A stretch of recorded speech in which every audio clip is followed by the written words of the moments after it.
Police അതിക്രമങ്ങളെക്കുറിച്ചുള്ള വാർത്തകളുടെ പ്രവാഹമാണ്. Kunnamkulam police സ്റ്റേഷനിൽ തുടങ്ങിയ അക്രമം തുടങ്ങി ബാക്കി കേരളത്തിലെ എല്ലാ ജില്ലകളിലും റിപ്പോർട്ട് ചെയ്യപ്പെടുകയാണ്.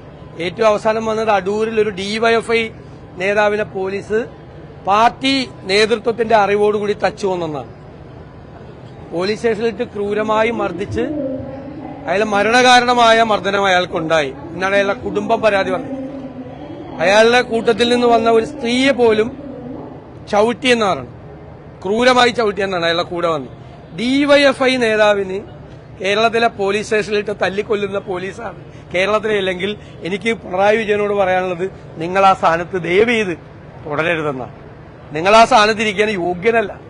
കേരളത്തിൽ മുഴുവൻ നിരപരാധികളായ മനുഷ്യരെ പോലീസ് സ്റ്റേഷനിലിട്ട് ക്രൂരമായി മർദ്ദിച്ചു കൊല്ലുന്ന ഇത് സ്റ്റാലിന്റെ കാലത്തെ ഗുലാഗുകളാക്കി ഈ പോലീസ് സ്റ്റേഷനുകളെ മാറ്റി. സ്റ്റാലിന്റെ കാലത്ത് ഗുലാഗുകളുണ്ടായിരുന്നു. രാഷ്ട്രീയ എതിരാളികളെയും സാംസ്കാരിക പ്രവർത്തകരെയും എഴുത്തുകാരെയും എല്ലാം ക്രൂരമായി പീഡിപ്പിച്ചു കൊല്ലുന്ന ഗുലാഗുകൾ ഉണ്ടായിരുന്നു. ആ ഗുലാഗുകൾക്ക്, സ്റ്റാലിന്റെ കാലത്തെ ഗുലാഗുകൾക്ക് സമാനമായി കേരളത്തിലെ പോലീസ് സ്റ്റേഷൻ മാറിയിരിക്കുകയാണ്. ഈ അഭിനവ കേരള സ്റ്റാലിൻ കേരളം ഭരിക്കുന്ന കാലത്ത് ഒരു ഡിവൈഎഫ്ഐ പ്രവർത്തകന് വരെ ഇതാണ്.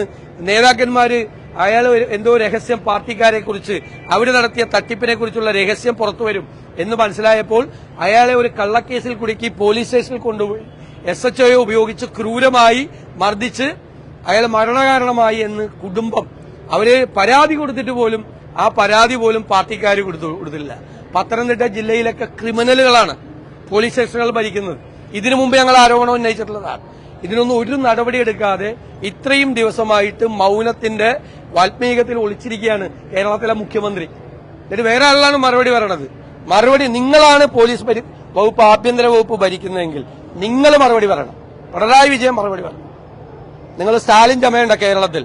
ഇത് സ്റ്റാലിന്റെ റഷ്യയല്ല, ഇത് ജനാധിപത്യ കേരളമാണ്. നിങ്ങൾ സ്റ്റാലിൻ ചമയണ്ട എന്നാണ് ഞങ്ങൾക്ക് ആവശ്യപ്പെടാനുള്ളത്. രണ്ടാമത്തെ കാര്യം, ഈ ഗവൺമെന്റ് ഞങ്ങൾ ഇതിനു മുമ്പ് നിയമസഭയിൽ കൊണ്ടുവന്നതാണ്. ലോകത്തുള്ള എല്ലാ അസുഖവും കേരളത്തിലുണ്ട്. അതിനെ നിയന്ത്രിക്കാൻ ആരോഗ്യവകുപ്പ് ഒന്നും ചെയ്യുന്നില്ല. ഇപ്പൊ അമീബിക് മസ്തിഷ്ക ജ്വരം എന്താണ് ചെയ്യേണ്ടതെന്ന് സർക്കാർ യാതൊരു പിടിയില്ല. എത്ര പേര് മരിച്ചെന്ന് സർക്കാരിന് അറിയില്ല. എന്താണ് രോഗകാരണങ്ങളെന്ന് അറിയില്ല. ഈ രോഗം എങ്ങനെയാണ് പിടിപെടുന്നതെന്ന് അറിയില്ല. ഇത് ജലജന്യ രോഗമാണോ, ഇത് ചെളി കെട്ടിക്കിടക്കുന്ന സ്ഥലത്ത് ആളുകൾ മുങ്ങിക്കുളിക്കുന്നത് മൂലം ഉണ്ടാകുന്ന അപകടമാണോ, എന്താണ് എന്ന് പറഞ്ഞ് ആളുകൾ മരിച്ചുകൊണ്ടിരിക്കുകയാണ്. ഇപ്പൊ തന്നെ 6 പേര് ഈ മാസം മരിച്ചു. ഇപ്പൊ 16 പേര് മരിച്ചു അമീബിക് മസ്തിഷ്ക ജ്വരം കൊണ്ട്. എന്താണ് രോഗകാരണം, എന്താണ് രോഗലക്ഷണം, രോഗം വരാനുള്ള സാധ്യത എന്താണ്? എന്തിനാണ് ആരോഗ്യവകുപ്പ്? വെറുതെ അല്ലല്ലോ ഞങ്ങൾ പറഞ്ഞത് ആരോഗ്യവകുപ്പ് വെന്റിലേറ്ററിലാണ്. ഒന്നും പറയാനില്ല. ജനങ്ങൾക്കിടയിൽ ബോധവൽക്കരണം നടത്തണ്ടേ? ഇത്രയും ആളുകൾ മരിക്കുമ്പോൾ ഉണ്ടാകുന്ന ഇൻസെക്യൂരിറ്റി എന്താണ്, അരക്ഷിതബോധം എന്താണ്? ആളുകളുടെ മനസ്സിൽ പേടിയല്ലേ? കുഞ്ഞുങ്ങൾക്കൊക്കെ വരുവാണ്, പേടിയാണ് ആളുകൾക്ക്. അപ്പൊ അവരോട് ഇതാണ് അസുഖം, ഈ അസുഖം സൂക്ഷിക്കണം, ഇന്ന് മുൻകരുതലുകൾ എടുക്കണം, ശ്രദ്ധിക്കണം എന്ന് ജനങ്ങളോട് പറയണ്ടേ? ഒരു ബോധവൽക്കരണം നടത്താൻ പോലും ഇല്ലാത്ത ഒരു ആരോഗ്യ വകുപ്പ് എന്തിനാണ് കേരളത്തിൽ? ഈ ഗവൺമെന്റ് എവിടേക്കാണ് പോകുന്നത്? എന്താണ് ഇവർ ചെയ്യുന്നത്? ഈ ഗൌരവതരമായ അമീബിക് മസ്തിഷ്ക ജ്വരത്തിന്റെ കാര്യത്തിൽ സർക്കാർ ഇടപെട്ട് ജനങ്ങളുടെ സംശയങ്ങൾ കരുതി വരുത്തി, ഇല്ലെങ്കിൽ കേന്ദ്രത്തിൽ നിന്നോ വേറെ എവിടെ നിന്നെങ്കിലോ ഗൌരവമായിട്ടുള്ള അന്വേഷണം നടത്തി കേന്ദ്രത്തിന്റെ കൂടി സഹായത്തോടു കൂടി എന്താണ് ഈ ജ്വരം വരാനുള്ള കാര്യം എന്ന് അന്വേഷിച്ച് അതിനുവേണ്ട ബോധവൽക്കരണ പരിപാടികൾ നടത്തി പ്രതിരോധ നടപടികൾ സ്വീകരിച്ച് ഇതിൽ നിന്ന് ആളുകളെ രക്ഷിക്കാനുള്ള നടപടികൾ സ്വീകരിക്കണം. ഗവൺമെന്റ് അല്ലേ അത് ചെയ്യേണ്ടത്? വേറെ ആർക്കെങ്കിലും പ്രൈവറ്റ് ആളുകൾക്ക് ഇത് ചെയ്യാൻ പറ്റുമോ? ഗവൺമെന്റ് അത് ചെയ്യണം. ഗവൺമെന്റ് ജോലിയാണ്, അത് ചെയ്യുന്നില്ല.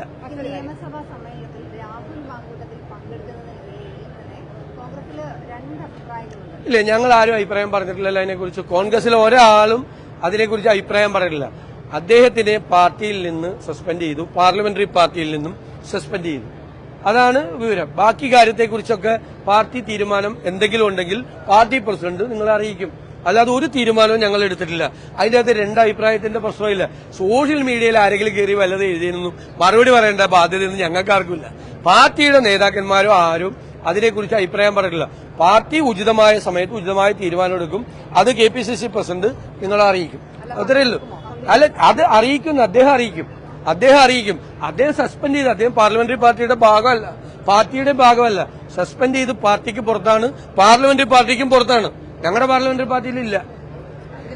അറിയാലോ, ക്ലിയർ അല്ലേ? KPC പ്രസിഡന്റ് അന്ന് അത് ഈ അച്ചടക്ക നടപടി പ്രഖ്യാപിച്ചപ്പോൾ അദ്ദേഹം വ്യക്തമായി പറഞ്ഞ കാര്യമാണ്. പിന്നെ ബാക്കി കാര്യങ്ങളൊക്കെ സംഘടനാപരമായ കാര്യങ്ങളാണ്. അത് എല്ലാവരും കൂടി ആലോചിച്ച്, ഞാൻ ഒറ്റയ്ക്ക് പറയേണ്ടതോ KPC പ്രസിഡന്റ് ഒറ്റയ്ക്ക് പറയേണ്ടല്ലോ, എല്ലാവരുമായിട്ട് ആലോചിച്ച് KPC പ്രസിഡന്റ് ഉചിതമായ തീരുമാനം പ്രഖ്യാപിക്കും. അന്നും അങ്ങനെയല്ലേ ചെയ്ത് എല്ലാ നേതാക്കന്മാരുമായിട്ട് കൂടി ആലോചിച്ചു ഏകകണ്ഠമായൊരു തീരുമാനം പ്രഖ്യാപിച്ചു. പിന്നെ സോഷ്യൽ മീഡിയയിൽ പലതും വായി തോന്നാനൊക്കെ ഓരോരുത്തരും എഴുതി വെക്കണേ, നമ്മളെങ്ങനെ മറുപടി? സർക്കാർ ഇത് 10ാം വർഷമായപ്പോ പാനിക്കായിരിക്കാം. തെരഞ്ഞെടുപ്പിൽ വലിയ തോൽവി തുറച്ചു കാണും. നോക്കും, വലിയ തോൽവി, 100-ലധികം സീറ്റോടുകൂടി UDF അധികാരത്തിലേക്ക് തിരിച്ചു വരും. അപ്പൊ ഇതുവരെ 10 കൊല്ലം ആലോചിക്കാത്ത കാര്യങ്ങൾ, 9 കൊല്ലം ആലോചിക്കാത്ത കാര്യങ്ങൾ 10ാമത്തെ കൊല്ലം തെരഞ്ഞെടുപ്പ് പ്രഖ്യാപിച്ചപ്പോൾ അയ്യപ്പനോടുള്ള ഭക്തി അപ്പൊ നോക്കിയപ്പോ വിചാരിച്ചു അത് വേറെ തരത്തിൽ ചിത്രീകരിക്കപ്പെടും. അന്നാ ന്യൂനപക്ഷങ്ങള് അവർക്ക് വേണ്ടിയിട്ട് വേറെ സംഗമം. ഇതെന്താ, ഇതെന്ത് പാർട്ടിയാണ്, എന്ത് സർക്കാരാണിത്? അതാ പിന്നെ എല്ലാ മതങ്ങളുടെയും എല്ലാ ജാതികളുടെയും ഉപജാതികളുടെയും ഒക്കെ സംഗമം നടത്തി. എന്താ ഗവൺമെന്റ് ഉദ്ദേശിക്കുന്നത്?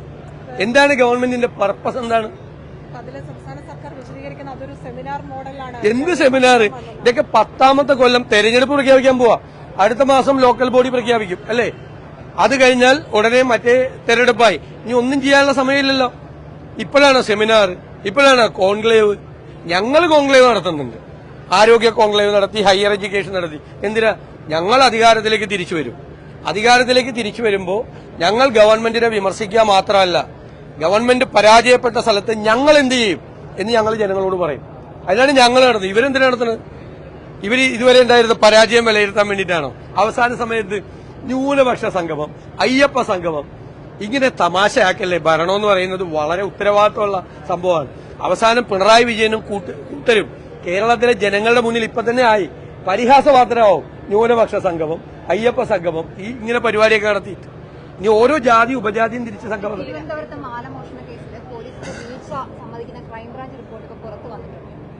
വ്യാപകമായിട്ട് പോലീസിനെ കുറിച്ചുള്ള അതിക്രമങ്ങൾ വരികയാണ്.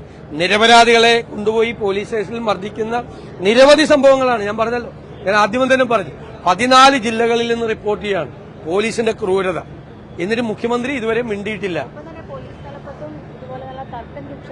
അവര് തമ്മിലൊക്കെ പരസ്പര വടംവലികളാണ്. മനസ്സിലായില്ലേ? ഇതൊന്നും പോലീസിന് ഒരു ഹൈറാർക്കി ഉണ്ട്. ശരിക്കും പോലീസ് ഒരു ഫോഴ്സാണ്. അത് DGP മുതൽ താഴെയുള്ളൊരു പോലീസുകാരൻ വരെയുള്ള ഒരു സംവിധാനമാണ്. ഒരു ഫോഴ്സ് നിലനിൽക്കുന്നത് ആർമി ആയാലും നേവി ആയാലും എയർഫോഴ്സ് ആയാലും പോലീസ് ആയാലും CRPF ആയാലും ഒരു ഫോഴ്സിന്റെ ഒരു ഹൈറാർക്കി ഉണ്ട്, ഒരു സംവിധാനമുണ്ട്. ആ സംവിധാനം ഫംഗ്ഷൻ ചെയ്യുന്നില്ല എന്ന് ആദ്യം കേരളത്തിൽ പറഞ്ഞ ആള് ഞാനാ. അത് ഫംഗ്ഷൻ ചെയ്തില്ലെങ്കിൽ പോലീസ് ഫെയിൽ ചെയ്യും. ഒരു ഫോഴ്സ് ഫംഗ്ഷൻ ചെയ്യുന്ന രീതിയിലല്ല കേരള പോലീസ് ഫംഗ്ഷൻ ചെയ്യുന്നത്. അതിനെ ഉപജാപക സംഘങ്ങൾക്ക് വിട്ടുകൊടുത്തിരിക്കുകയാണ് മുഖ്യമന്ത്രി. അവർ ചെയ്യുന്നതൊക്കെ ശരിയാണെന്ന് ഇദ്ദേഹം വിശ്വസിക്കുകയാണ്. ആ ഉപജാപക സംഘമാണ് ഈ കേരളത്തിലെ പോലീസിനെ സ്കോട്ട്ലൻഡ് യാർഡിനെ വെല്ലുന്ന പോലീസ് എന്ന് അഭിമാനത്തോടുകൂടി നമ്മളെല്ലാം പറഞ്ഞിരുന്ന കേരള പോലീസ് സ്റ്റാലിന്റെ ഗുലാഗിലെ പോലീസായി മാറി. ഫിറോസിന്റെ വിഷയത്തിൽ എന്താണ് ആരോപണങ്ങൾ? പലരും പല രീതിയിൽ അത് മുന്നോട്ട് കൊണ്ടുവരുന്നുണ്ട്. വീണ്ടും ഗൌരവതരമായ ഒരു ആരോപണം എന്റെ ശ്രദ്ധയിൽപ്പെട്ടിട്ടില്ല. അദ്ദേഹത്തിനെതിരായിട്ട് ഗൌരവതരമായ ഒരു ആരോപണം ഉള്ളതായിട്ട് എന്റെ ശ്രദ്ധയിൽപ്പെട്ടിട്ടില്ല.